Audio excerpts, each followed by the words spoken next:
The ceiling lights of the emergency room blurred into streaks of white as the gurney wheeled me through double doors.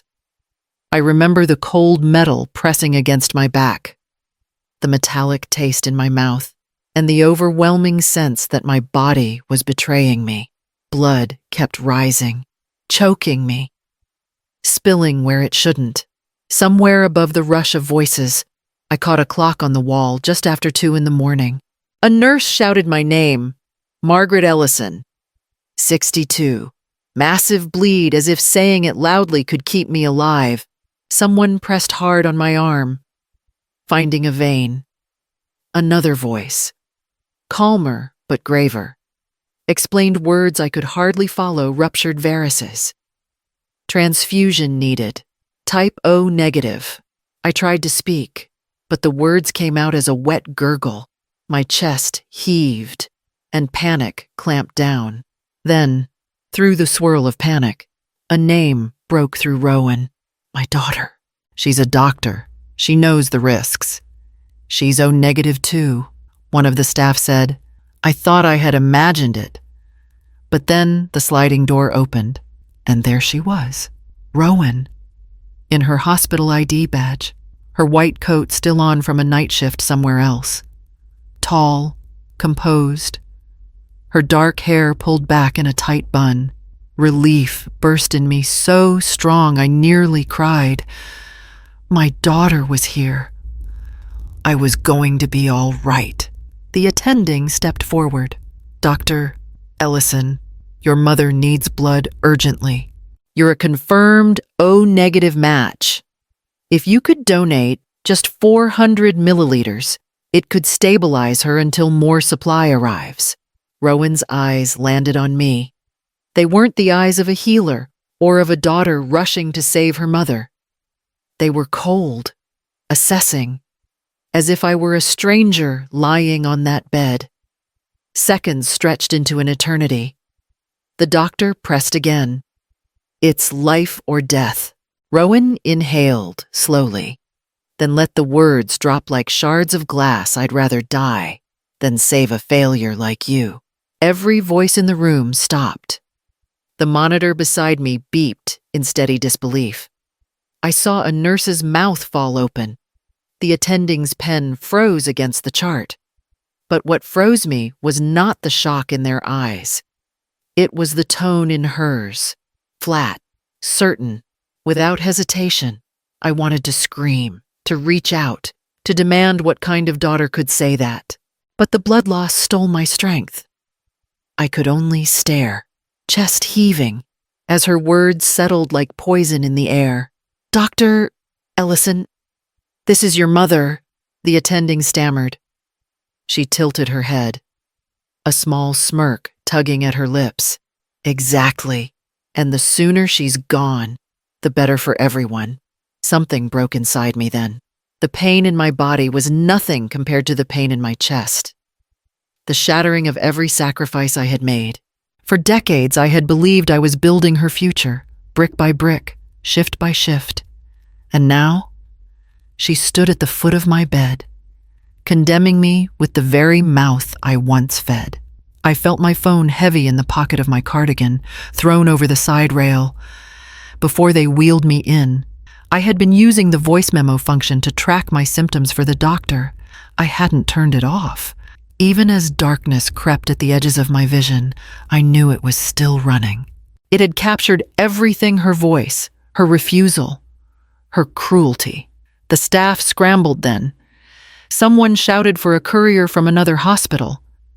They started fluids, epinephrine, everything to keep me alive until the blood arrived. Through it all, Rowan didn't move to help.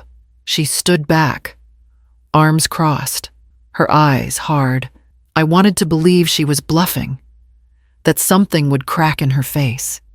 Some trace of the little girl who once ran to me with scraped knees, but nothing did.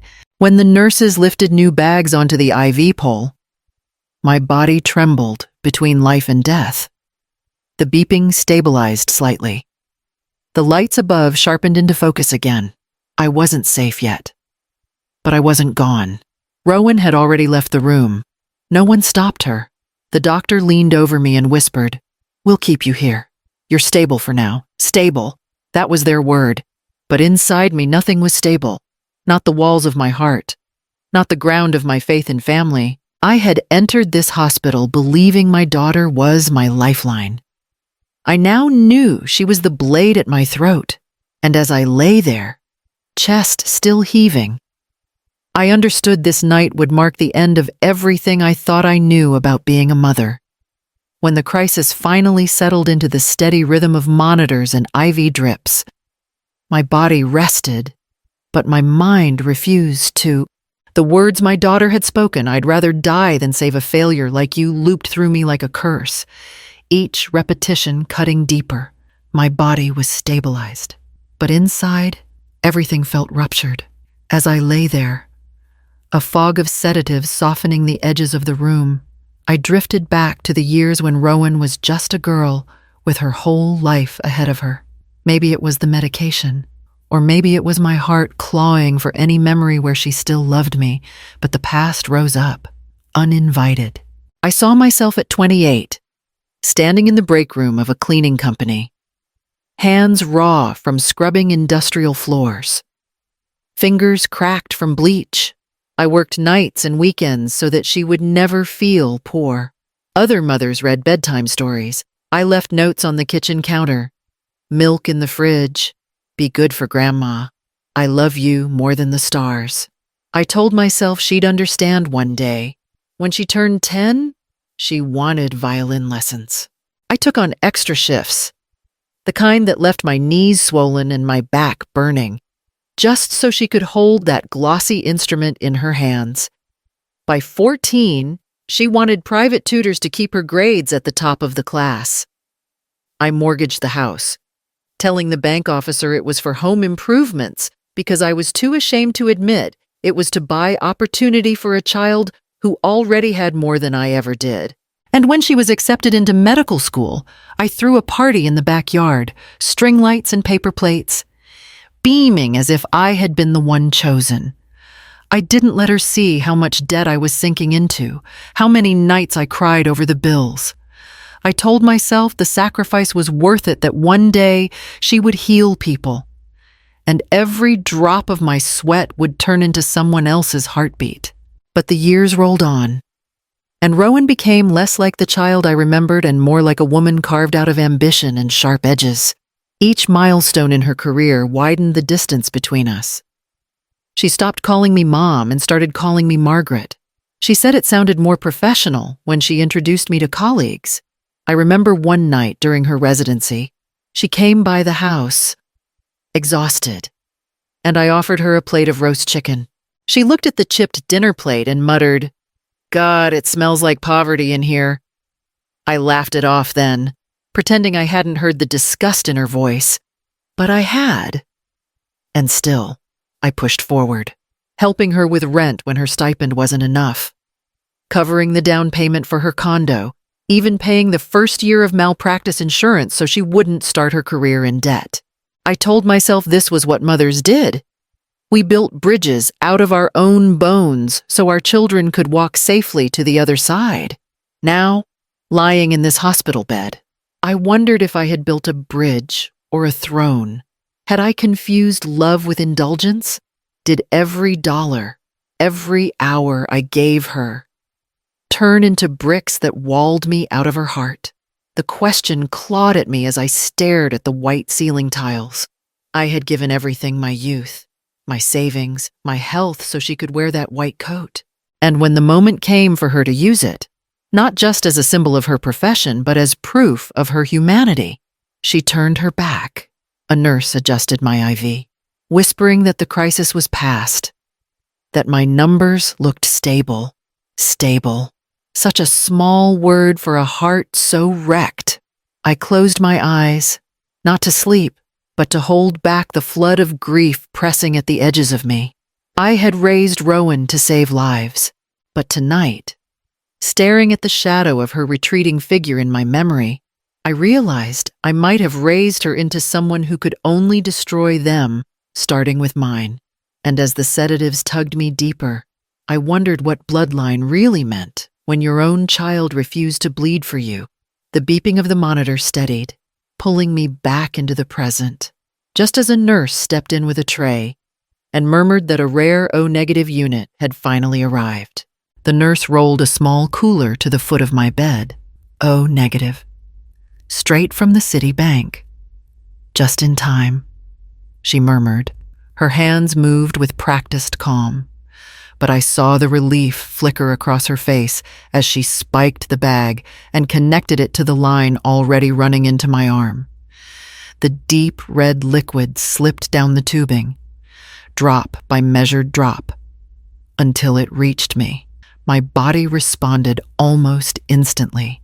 Warmth spread through my veins like fire thawing the ice that had been locking me in place. My pulse steadied. My chest loosened. The room stopped tilting. I closed my eyes. It was strange to feel life return, not because of my own daughter's sacrifice, but because, somewhere out there, a stranger had decided to give. Someone I would never meet had rolled up their sleeve, let the needle bite. And now their blood was the reason mine still flowed. The irony cut deeper than the hemorrhage. For all I had given Rowan, she couldn't spare a pint. But a nameless donor, anonymous, faceless, had chosen to save me without ever knowing my name. I felt a hand on mine. I opened my eyes to see Nurse Paula Ruiz. She was younger than Rowan, maybe in her 30s. Her dark hair pulled back in a messy bun. She squeezed gently. "You're safe now. Mrs. Ellison, you've been through the worst." Her kindness undid me.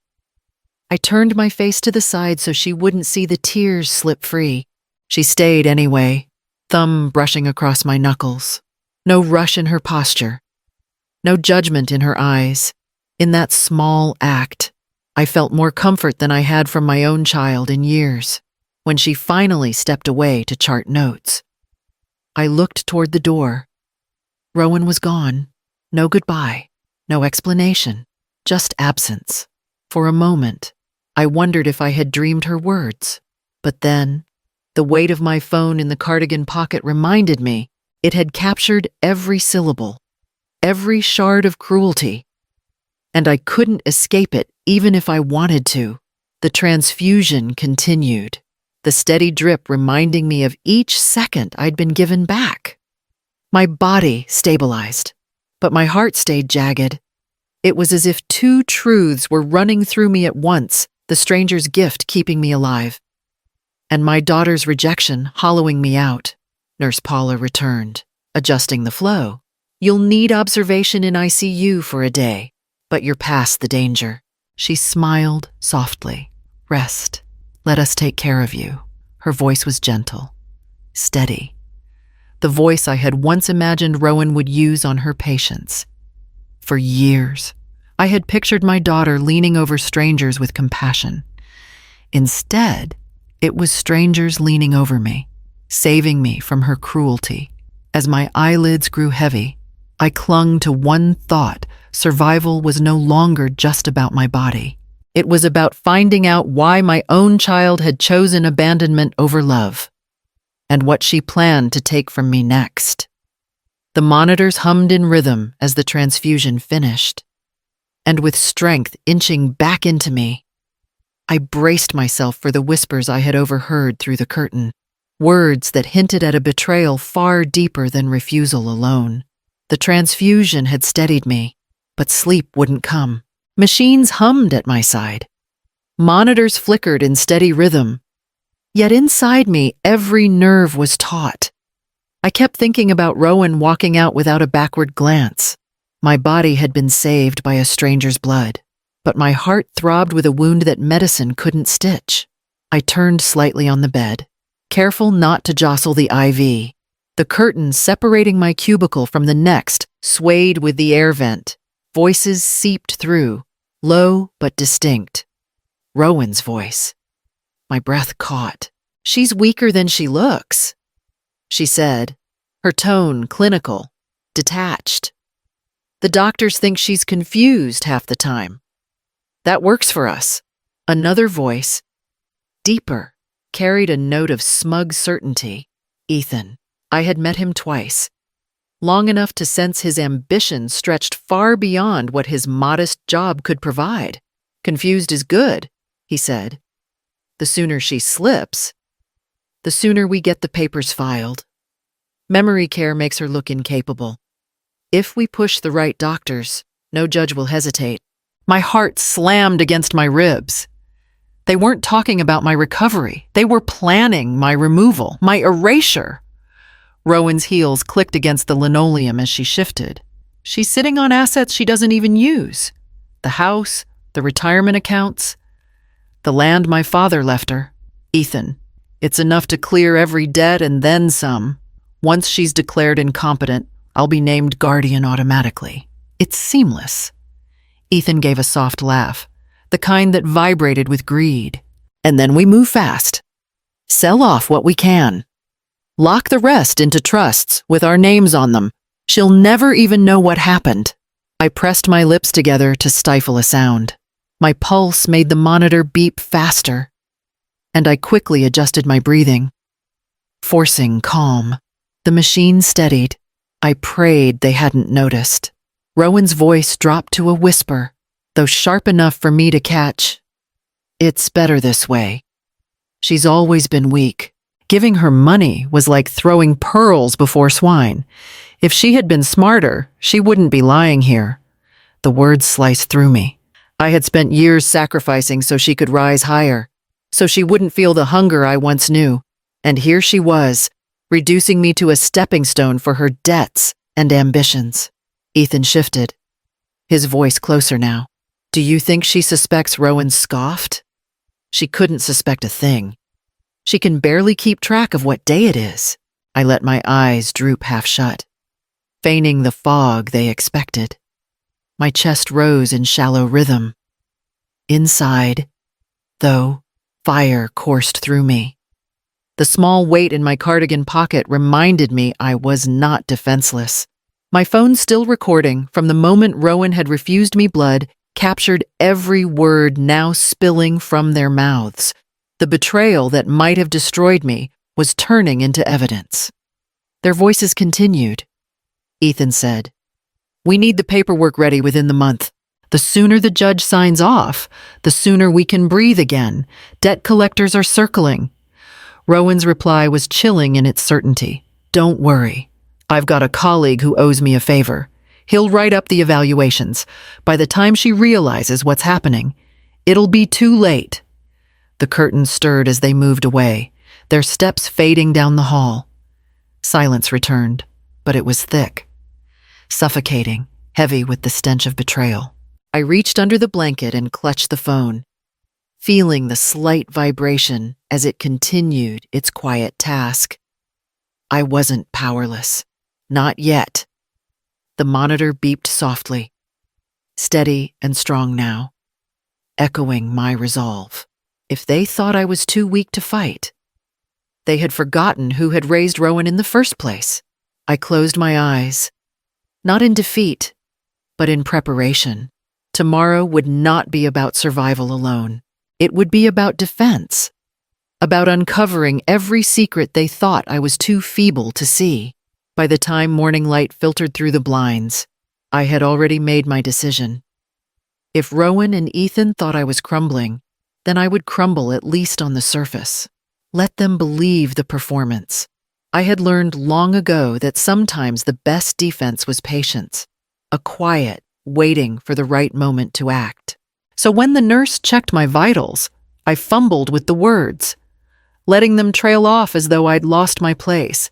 When the doctor asked how I felt, I squinted, pretending to confuse him for someone else. It wasn't difficult to sell. Exhaustion was written all over me, and fear could be mistaken for fog.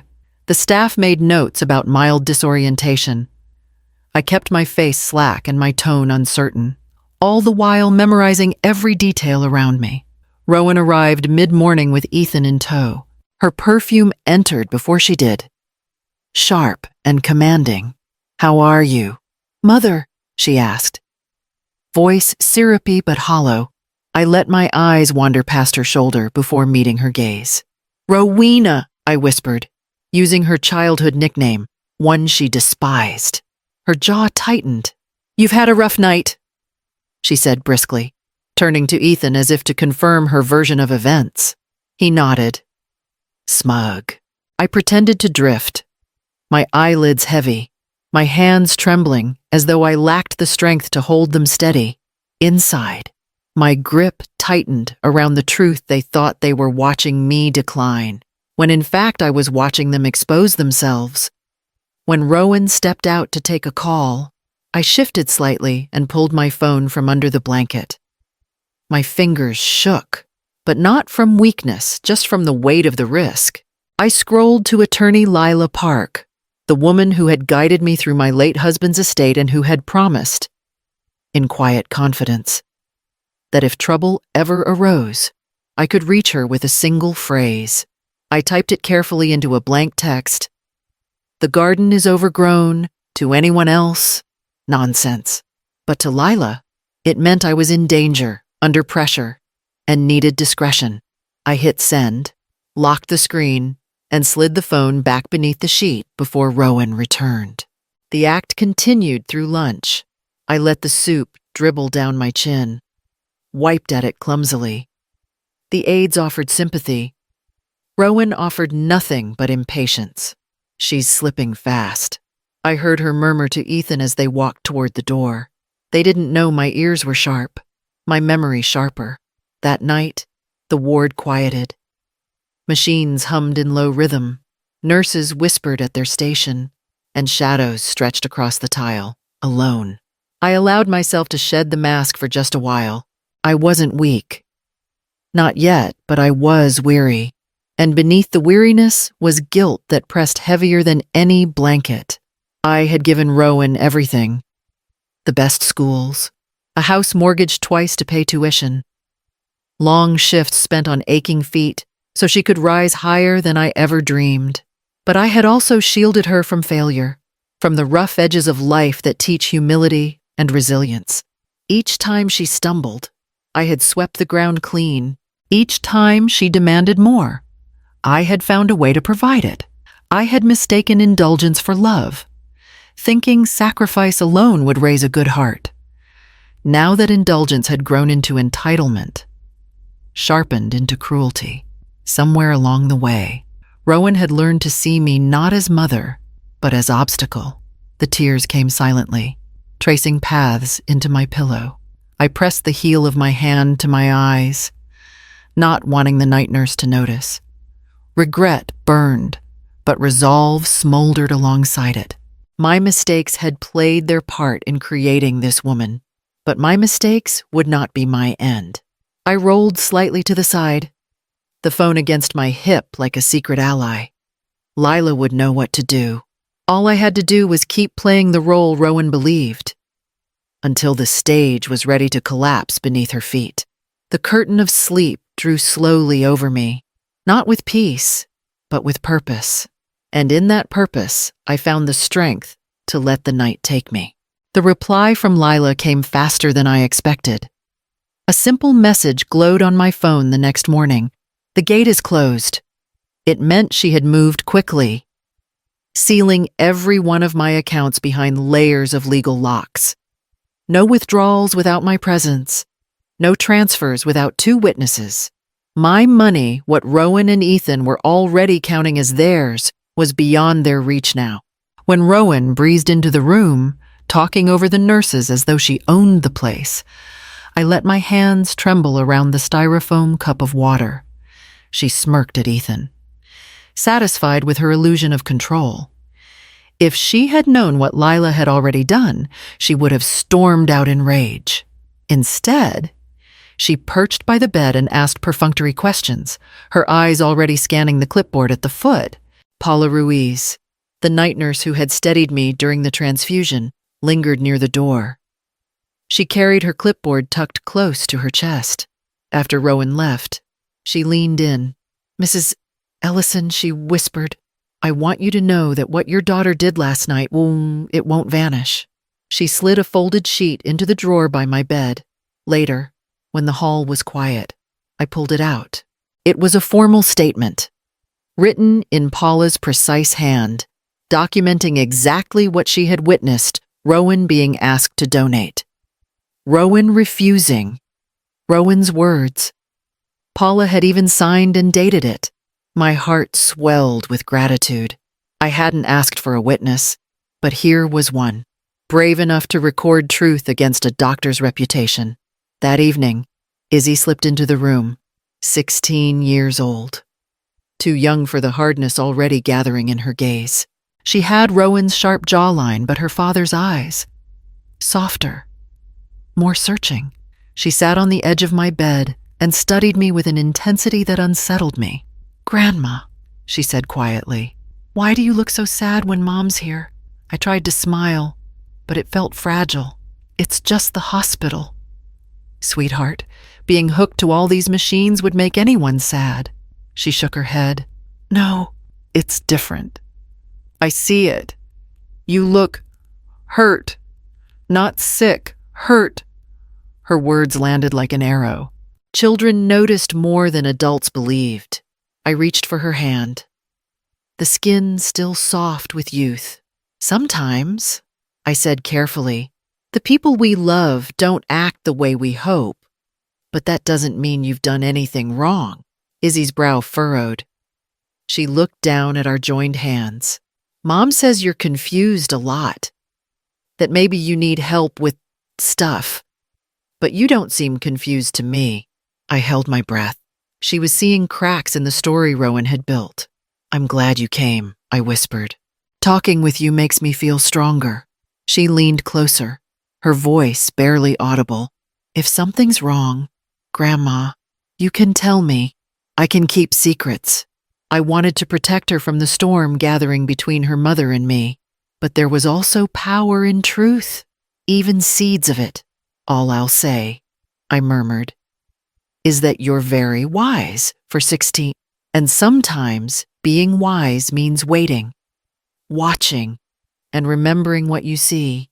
She nodded slowly, eyes solemn beyond her years. After she left, I stared at the ceiling, my chest heavy.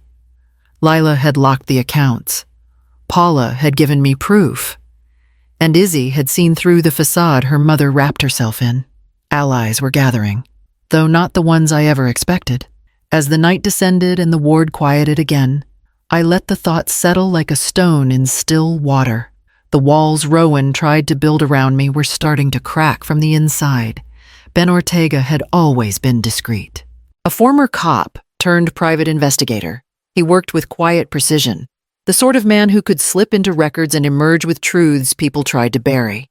When Lila introduced us years ago, she'd said, "Ben sees what others miss."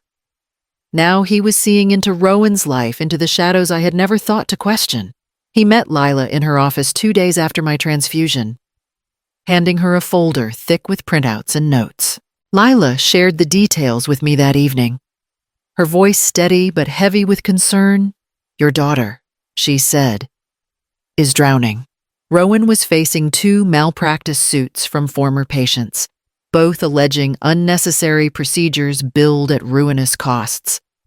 Ben had spoken with a nurse from St. Mary's who remembered whispers about unindicated surgeries. Nothing proven yet, but enough to stir suspicion. Rowan's spotless reputation as a surgeon was cracking, the shine tarnishing under scrutiny. Ethan's picture was worse. His investments, so-called development projects, crypto ventures, and private partnerships were a spiderweb of half-truths and collapsed deals. Debt collectors circled. One creditor had already filed notice to seize their second car. Another had frozen a joint account. "They're desperate," Lila said. "It explains their sudden interest in your assets." I felt the weight of the folder in my hands as though it were lead. My daughter, once the child who begged me to buy her plastic stethoscopes, was now cutting corners, chasing wealth with scalpels and signatures. And Ethan, whispering in her ear, fed the hunger until it became reckless. Yet what haunted me wasn't the evidence itself, It was imagining Rowan reading those claims, seeing her name on legal papers, feeling her career slip through her fingers. Did she flinch? Did she feel shame, or had pride already hardened into stone? Ben's notes provided more than numbers. They described patterns of behavior, Rowan arriving at depositions with icy composure, Ethan lurking in the background, reassuring her that everything could still be fixed if she just held on a little longer. That phrase echoed in me. Held on to what? To lies, to the belief that money justified betrayal. Rowan, for all her coldness, had once been a girl who cried when she lost a patient in residency. She called me at 2 a.m, voice breaking, saying, "I did everything right, Mom, but it wasn't enough." I reminded her then that healing wasn't always about winning, that sometimes compassion mattered more than outcome. She had listened, or I thought she had. Now compassion seemed absent, replaced by calculation. Yet in my quiet hours, I wondered if guilt still gnawed at her. Did she remember the transfusion room, the words she threw like knives, or had Ethan already convinced her it was necessary? That painting me as incompetent was the only path to survival. Because Ethan's voice was louder now. I knew it even without hearing him. His pressure was evident in the way Rowan rushed her visits, the way her tone hardened, as though each moment was a transaction. He had debts to pay and creditors to silence, and the quickest route was paved with my life savings. In their apartment across town, I imagined the conversation as Ben's notes described it, Ethan pacing. Papers scattered across the table, Rowan standing rigid by the window, her jaw tight, her eyes shadowed. "You have to move faster," Ethan would say. "The longer you wait, the closer they get to freezing everything.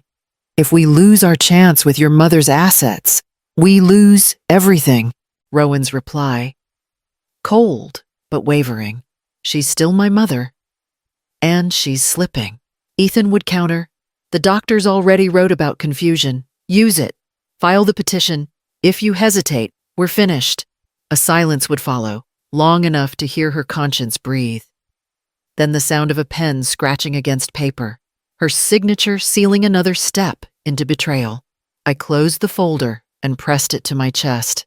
The evidence was there. The debts. The lawsuits. The desperation, they were all real, but so, perhaps, was Rowan's fear, buried under pride she couldn't release.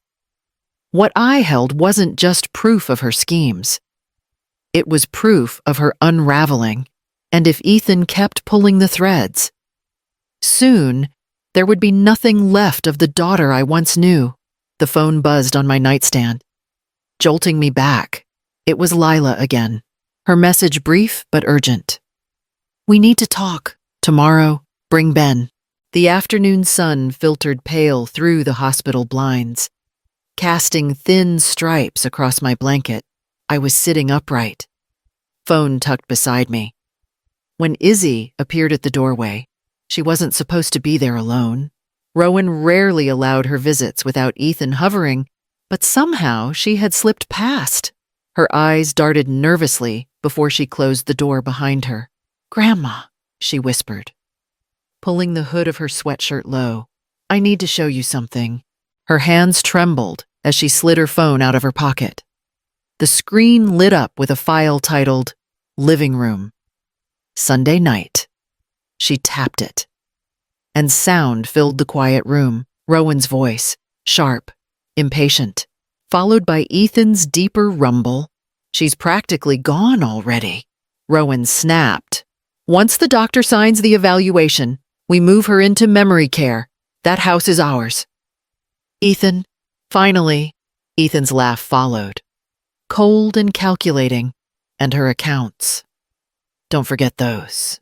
The debts will vanish, and no one will question it. She'll look incompetent, and we'll look like dutiful children." My stomach clenched.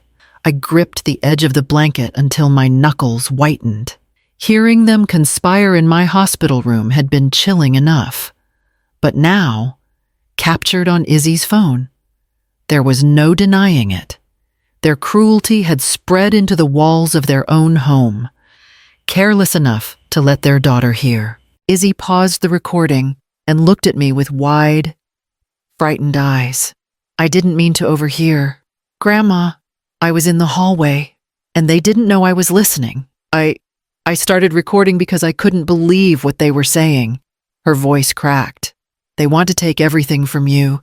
The sight of her so young, trembling with the weight of knowledge too heavy for her shoulders, broke something in me. I reached for her, pulling her into my arms. Her head rested against my chest, and for a moment we simply breathed together.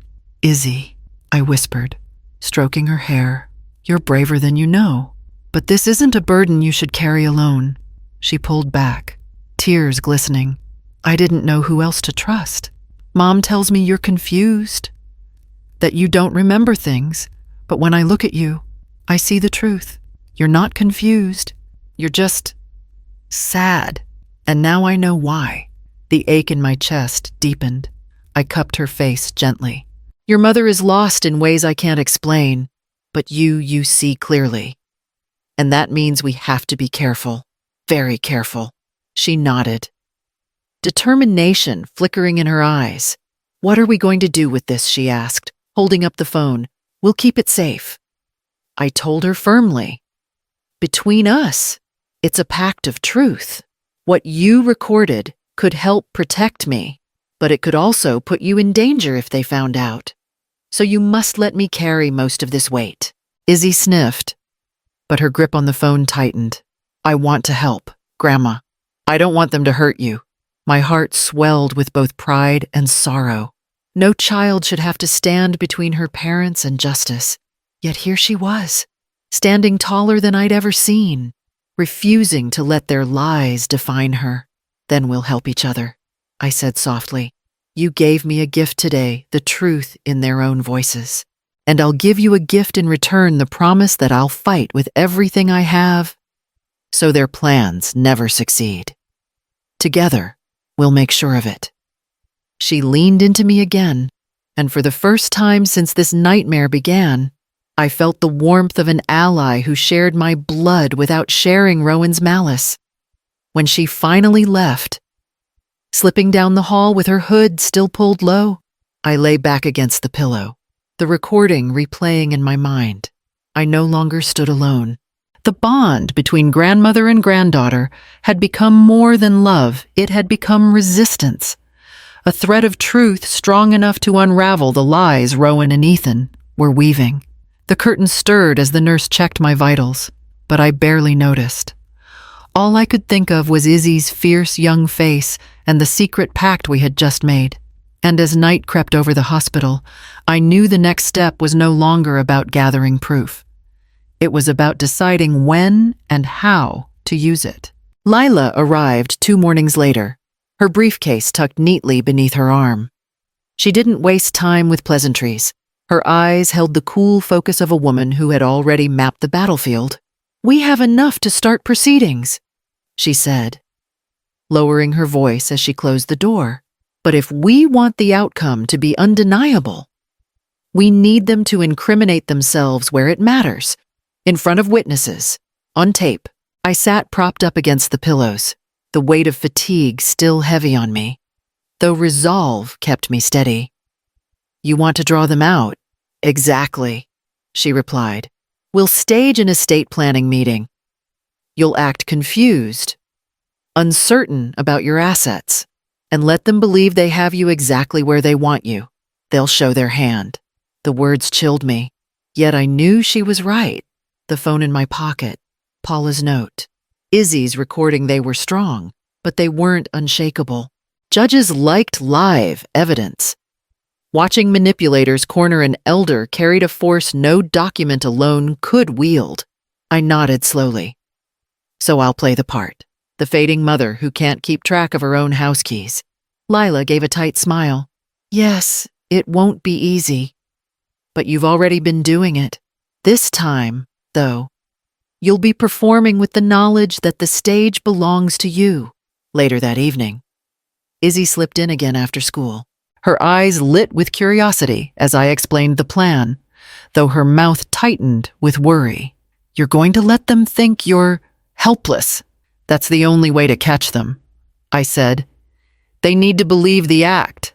She pulled her phone from her pocket and turned it over in her hands. Then I'm coming too. I hesitated. Izzy. No, Grandma. They won't notice me. I can hide in the study with the door cracked. I'll record everything from my phone while you record from yours. If something happens to one, we'll still have the other. Her determination startled me. She was 16, standing straighter than most adults I knew, her chin firm in the face of danger. For a moment, I wanted to shield her from it all, to tell her to let me carry this alone. But I saw in her eyes that she already bore more than she should have. Excluding her now would only fracture the trust between us. All right, I whispered, squeezing her hand. But you'll stay hidden. Promise me that. I promise, she said, relief softening her expression.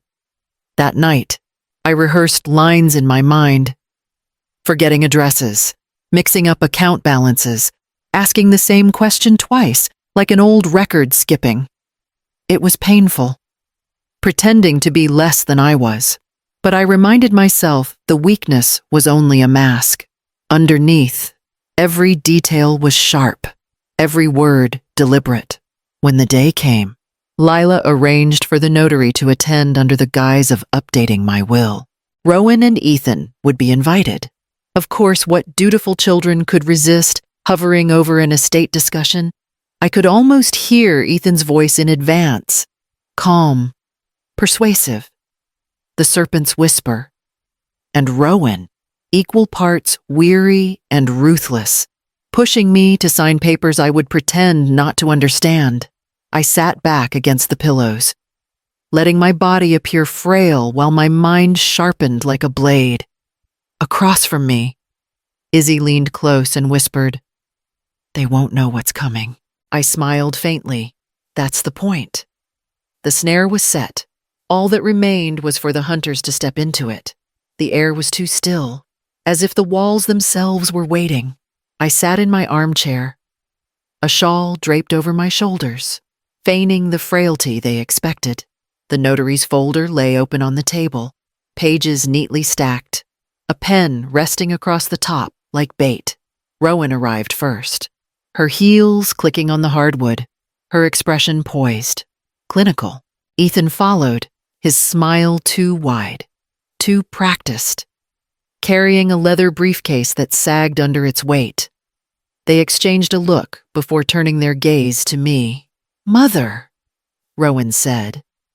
Her tone clipped but sweetened for the occasion. "We've brought everything to make this easier for you. No stress, no confusion, just signatures." I let my eyes blink slowly, as if the effort to focus drained me. "Signatures," I echoed, tilting my head. Oh dear, I do forget sometimes. "What am I signing again?" Ethan pulled out a chair, sliding the papers across the table with deliberate care. "Just standard estate planning," he explained smoothly. "These documents will ensure your bills are paid, your house maintained, and your assets protected. Nothing to worry about." Rowan leaned closer, her perfume sharp in my nose. "It's the smart thing to do, Mother. Let us handle things while you rest."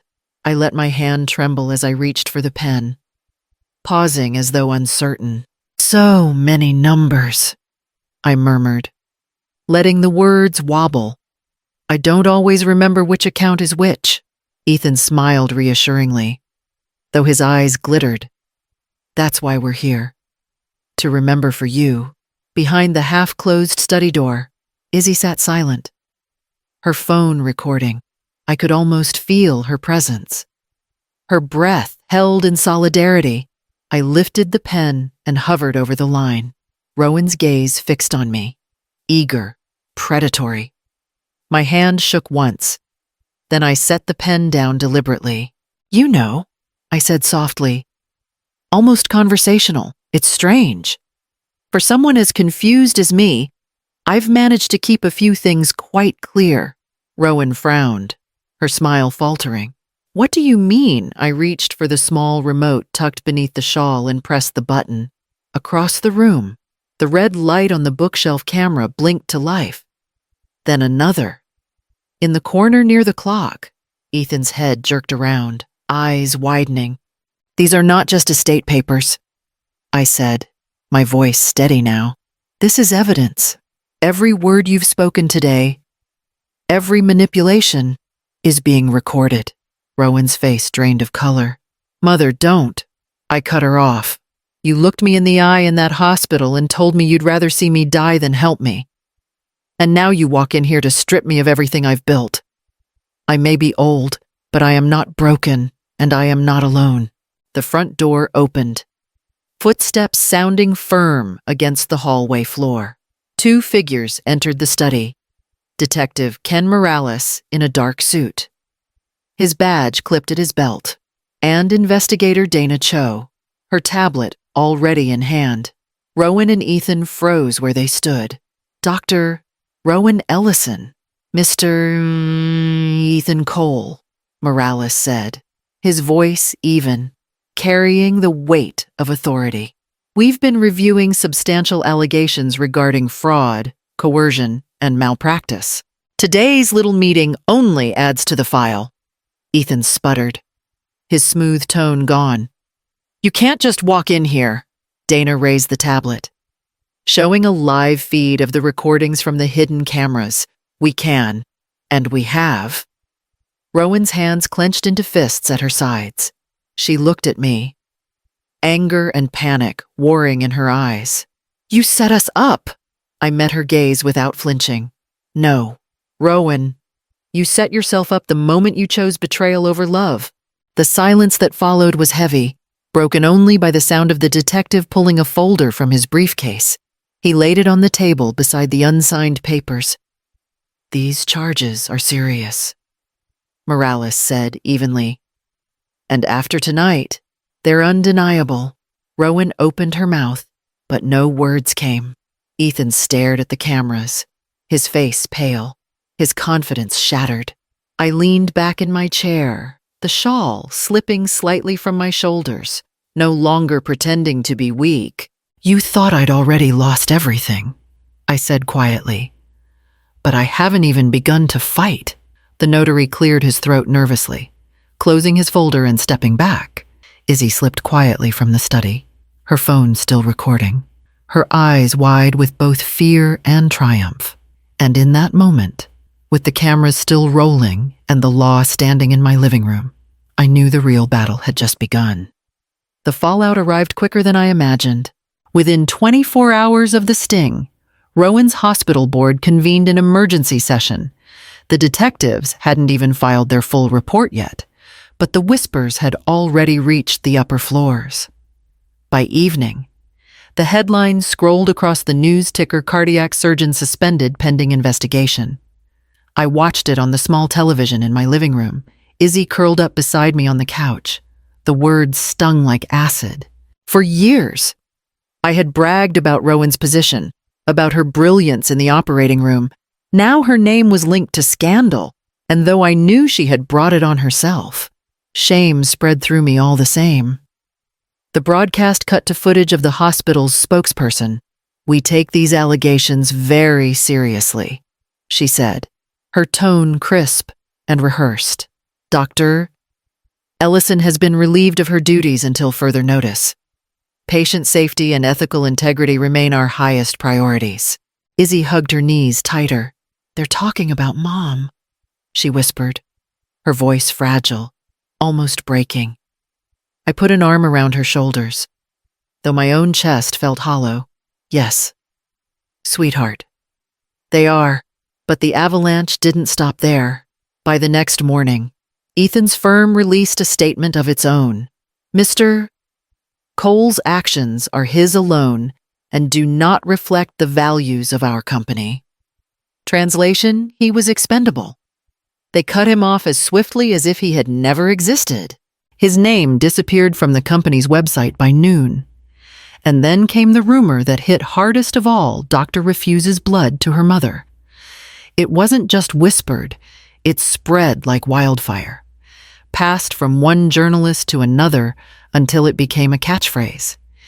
Even without the recordings, that refusal had carved itself into the public's imagination. People didn't need the full story to be horrified. Izzy finally turned to me, eyes glistening. "Grandma, why would Mom say something like that? Why would she tell you she'd rather see you die?" Her voice was full of both confusion and longing, a child desperate to reconcile love with cruelty. The question sliced me open. "I don't know, Izzy," I admitted softly. "Sometimes people let fear and pride twist them. They forget who they are. They forget what family means." My throat tightened, and I had to pause. "But it wasn't your fault. And it wasn't because of you." She buried her face against me, sobbing quietly. I stroked her hair, fury simmering beneath my sorrow, fury that my daughter's choices had forced her child into this pain, fury that Rowan's name would be forever marked, not just for malpractice, but for the betrayal of her own blood. As Izzy's breathing steadied, I stared at the muted television where Rowan's face flashed beside harsh words. Suspension, investigation, betrayal. I felt shame for the daughter I had raised, and fury that she had wasted the sacrifices of a lifetime. And yet, as I held Izzy closer, I knew I could no longer afford to crumble. The world might see scandal, but she needed me to be steady, to show her that betrayal did not have the final word. The knock at the door came just as the news anchor promised more revelations. I rose slowly, heart braced, knowing the storm outside was far from finished. The courthouse smelled of varnish and old paper, a place where lives were redrawn in ink. I sat at the petitioner's table with Lila beside me, her stack of files crisp and orderly. Izzy's hand slipped into mine, clammy with nerves, but steady in its grip. Across the aisle, Rowan looked smaller than I had ever seen her. The pristine white of her blazer could not hide the circles under her eyes. Ethan sat rigid next to her, jaw clenched, his tie crooked as though he had dressed in haste. Their lawyer whispered urgently, but Rowan stared straight ahead, her face carved into something brittle. The judge, a silver-haired woman with sharp eyes, adjusted her glasses. "This is an emergency hearing to determine temporary guardianship of Isabel Ellison, age 16. Evidence has been submitted alleging parental misconduct and endangerment. Counsel, proceed." Lila rose with the calm certainty of someone holding aces in her hand. "Your Honor, we present Exhibit A." She pressed a button, and the recording filled the courtroom. Rowan's voice, cold and unmistakable, cut through the hush. "I'd rather die than save a failure like you." The sound made me shiver. Even though I'd heard it countless times, this time it wasn't just my memory bearing the wound, it was a court of law. The judge's expression hardened. Lila moved seamlessly into Exhibit B, Paula Ruiz's affidavit, documenting Rowan's refusal at the hospital. Exhibit C, the audio Izzy had captured in her parents' living room, where they plotted to strip me of competence and seize my estate. Every word, every pause, dripped into the record. Finally, Lila presented the safety report. "Your Honor, given these actions, Isabel is at risk of manipulation and coercion. My client seeks full guardianship to protect her granddaughter until she reaches majority." Rowan's lawyer rose, voice sharp. "Your Honor, this is an ambush. My client's words have been taken out of context during a highly stressful medical crisis. Furthermore, Ms. Ellison is exaggerating the frailty of her condition to influence her granddaughter." The judge raised a hand, silencing him. "I have ears." "Counselor, the context speaks for itself." She turned her gaze to Rowan. "Do you deny speaking those words?" Rowan's lips parted, then closed again. For the first time in her life, my daughter had nothing to say. The silence weighed heavier than any speech. When the judge finally spoke, her words carried finality. Effective immediately, guardianship of Isabel Ellison is granted to Margaret Ellison, Dr. Rowan Ellison, and Mr. Ethan Cole are barred from decision-making authority over the minor until further order of this court. Any attempt to interfere will result in sanctions. Izzy squeezed my hand so hard I felt the bones shift.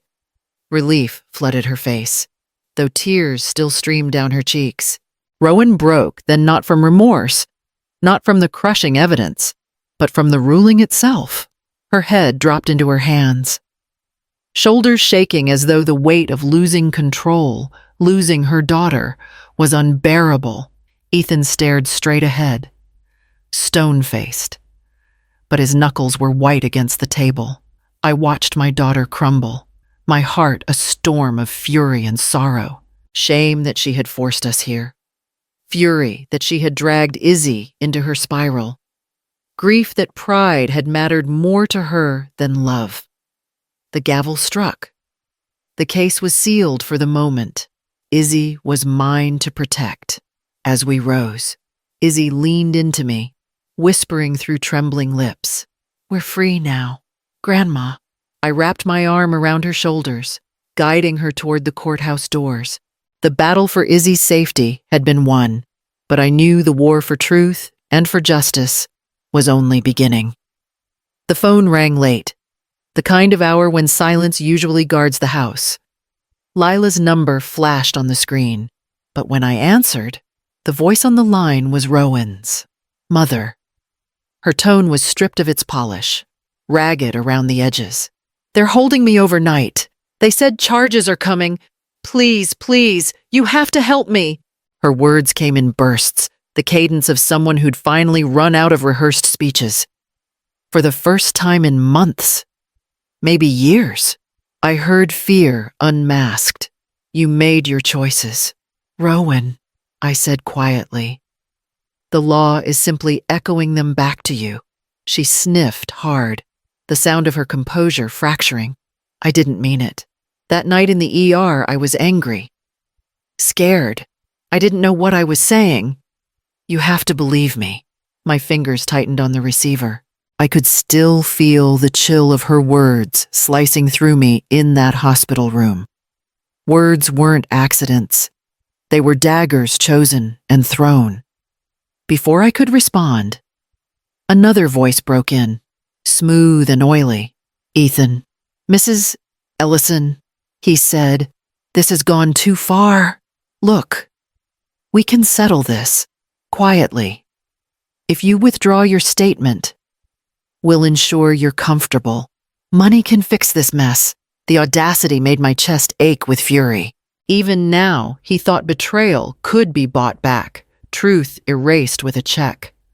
"Listen to me, both of you," I said, my voice steady. "Words are choices. Choices leave signatures. Rowan, you signed yours the moment you turned away in that ER. Ethan, you signed yours every time you plotted in whispers. The signatures remain. No matter how much you try to blot them out." There was a long silence, broken only by Rowan's uneven breathing. "Finally," she whispered, "so you won't forgive me?" "I will never stop being your mother," I answered. "But forgiveness is not a key to undo what's been done. You'll have to live with the locks you made." Rowan sobbed softly, and the line went dead. I lowered the receiver, my hands trembling not with weakness, but with the weight of finality. Izzy, who had been sitting quietly at the kitchen table with her homework, looked up at me. "Was that Mom?" she asked. "Yes," I said, my voice thick. "She was asking for what she's already given away." Izzy rose and wrapped her arms around me. I held her tightly, feeling her steady heartbeat against mine. The night pressed close around the house, and I knew the next call wouldn't be one of pleading. It would be the court demanding judgment. The news came in waves, each one heavier than the last. First, a certified letter from the medical board announcing a formal hearing to review Rowan's license. Then, a call from Detective Morales confirming that the district attorney was building a fraud case against both Rowan and Ethan. I listened, pen in hand, jotting down dates and deadlines. Though the words blurred like water on paper, I had braced myself for justice. But justice, when it finally began moving, felt more like demolition. Each headline, each filing, tore down another wall of the life I once thought my daughter had built. Izzy began having nightmares. Some nights she woke with a scream, clutching her chest as if she were the one whose blood had been denied. I sat with her until her breathing slowed, rocking her the way I had once rocked her mother. "It's over now," I whispered each time, but I knew it wasn't. The trial hadn't even begun, and the echoes of betrayal still rattled her sleep. During the day, she moved like a shadow of herself. At school, she kept her head down, avoiding the whispers that followed the scandal. At home, she asked questions I didn't always know how to answer. Did Mom ever love me? Why did she hate you so much? Each question tore me open in places I thought had already scarred. One evening, after tucking her into bed, I stayed at the doorway watching her sleep. The moonlight traced her cheekbones, so like Rowan's, yet softened by youth. A wave of grief washed over me. Grief not just for what was happening, but for what had been lost long before. I sat in my chair, the house quiet except for the ticking of the mantel clock, and whispered into the silence. Perhaps I failed by teaching Rowan success. Not empathy. The admission sat heavy in the room. I had poured myself into her education, into making sure she had what I never did: opportunity, prestige, the chance to stand tall. But somewhere in the push for achievement, I had neglected the lessons of kindness, of humility, of the simple truth that caring for others was worth more than any accolade. I thought of the nights she studied while I scrubbed floors, the days I pushed through double shifts so she could have the best. And I thought of how I shielded her from consequences, smoothing every stumble, turning every sharp corner into a safe landing. I had believed I was building her a ladder to the stars. Instead, I may have built her a tower so tall she no longer recognized the ground beneath her feet. The walls were collapsing now, not just hers, but mine. The identity of mother of the surgeon had crumbled, leaving me only with the truth. I was the mother of a woman who had chosen betrayal. The shame cut as deeply as the fury. Shame that the world now associated my name with her scandal. Fury that her choices had made a victim of her own daughter. And yet, even in the rubble, I had Izzy. She needed me steady, even when I faltered. She needed me to believe there was life beyond these ruins. I rose from the chair, the clock still ticking, and glanced at the calendar where court dates and hearings were scrawled in red ink. The days ahead promised confrontation, testimony, and more headlines. The walls around us might be collapsing, but in their place, I resolved to build something different, not out of ambition or pride, but out of truth. And as the first rays of morning broke across the horizon, I felt the weight shift, preparing me for what waited in the courtroom halls. The courtroom air was thick with the weight of finality. Rowan sat at the defense table. Her once immaculate posture slumped, her hands clasped tightly in her lap. Across from her, Ethan tapped his foot nervously, the rhythm betraying the calm facade he tried to hold. The charges had multiplied over the weeks. Fraud, coercion, malpractice claims circling like vultures. Today, the gavel would bring the sound of endings. Rowan's attorney rose first, voice flat. "Your Honor, Dr. Ellison accepts a plea agreement. She acknowledges misconduct and, in exchange, will surrender her medical license permanently." The words fell like stones into a deep well. Rowan's shoulders twitched, but she didn't lift her head. The woman who once held scalpels with confidence now couldn't hold her own gaze. Then came Ethan's turn. The district attorney laid out the fraud scheme's false investments, fabricated returns, debts disguised as profits. The judge's voice was calm, almost surgical, as she delivered the sentence. Ethan Cole, you are hereby sentenced to 8 years in federal prison. The clink of the bailiff's cuffs echoed. Ethan stiffened, but didn't resist as the steel closed around his wrists. For once, his smile was gone. When it was my turn to testify, I walked slowly to the stand, Izzy's hand briefly squeezing mine before I let go. The oath was administered, and I looked directly at the jury. I raised my daughter to heel. I began, my voice steadier than I felt. I mortgaged my house, worked double shifts, poured everything into her training because I believed in her. I wanted a healer, not a thief. I paused, letting the words hang. Rowan's head sank lower. Izzy, sitting in the front row, stared at me with wide eyes, her presence a tether keeping me upright. I never thought, I continued softly, that the greatest wound I would suffer would come not from illness, but from betrayal. Betrayal by the very child I believed I was giving the world to. A hush settled over the room. Some jurors shifted, uncomfortable with the intimacy of the grief laid before them. But I wanted them to feel it the truth of what had been lost.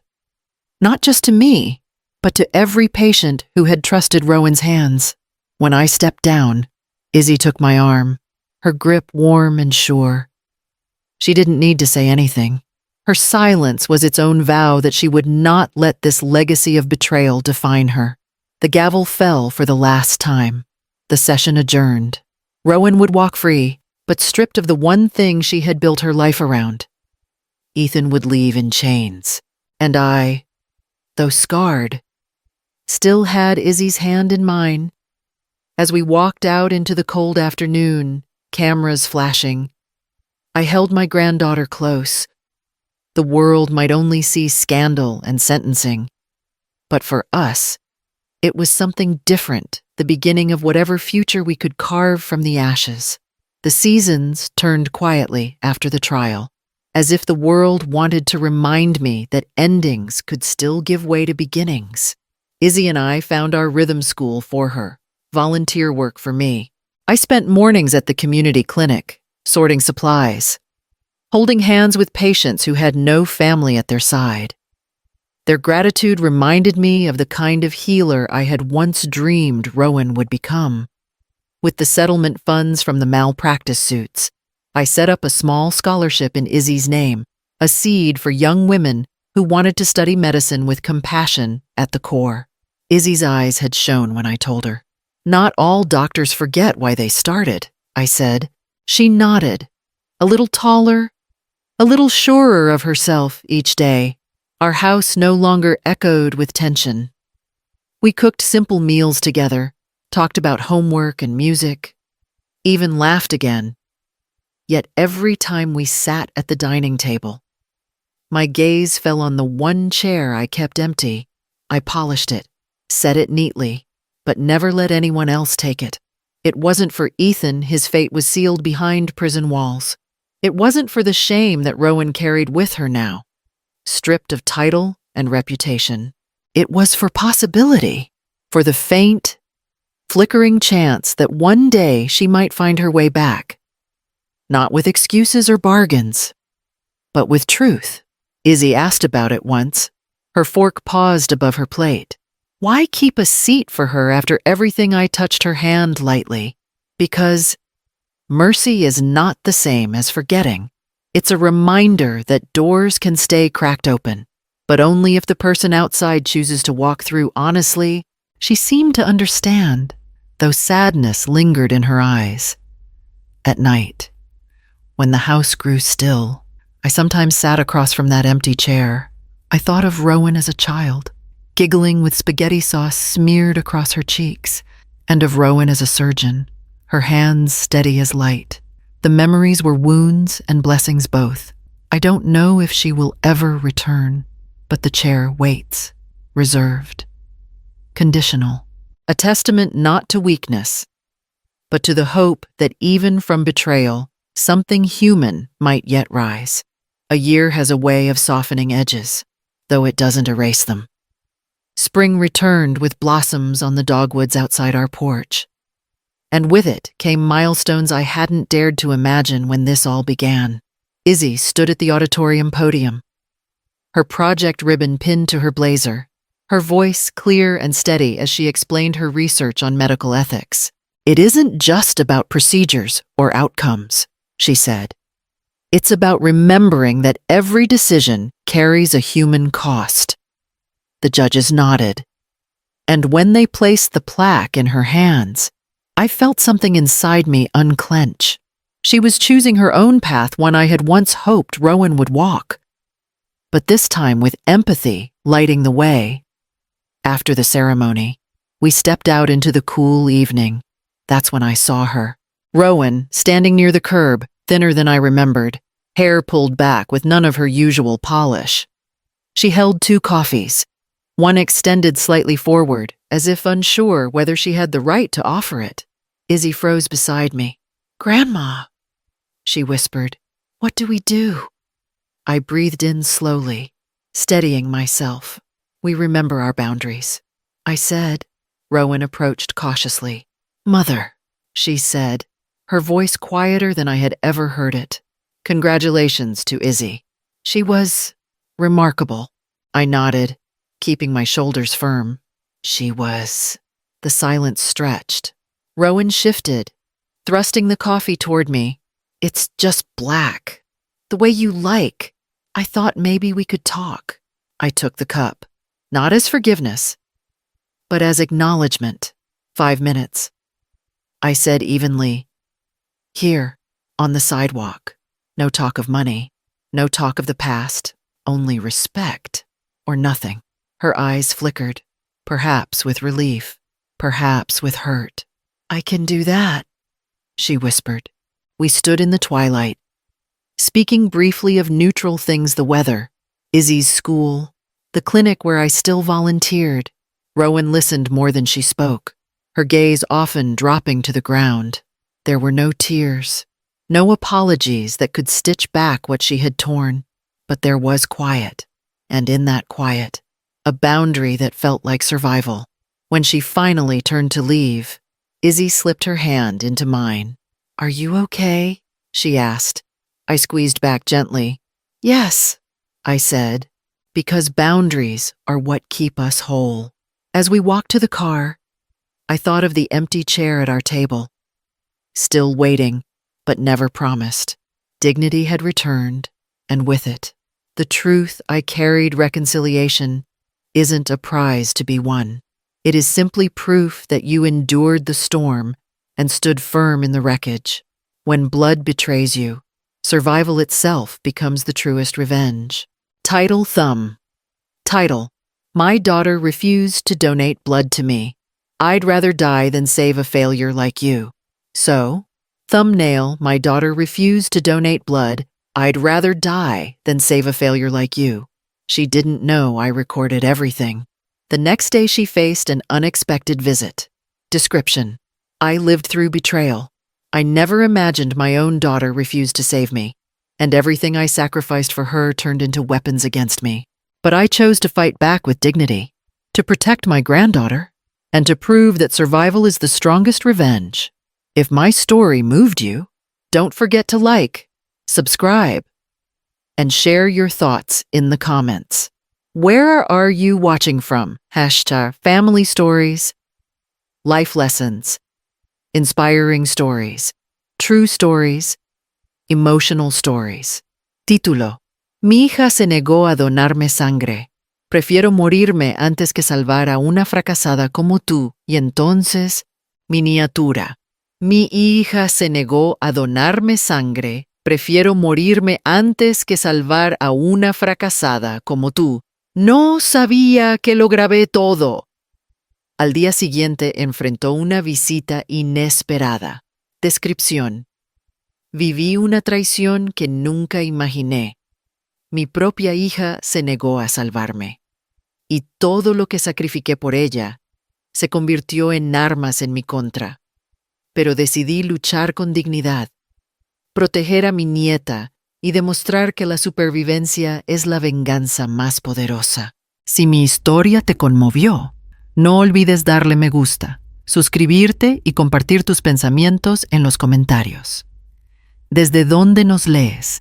Hay historias de familia, de lesiones, de vida, historias inspiradoras, historias reales, historias emotivas.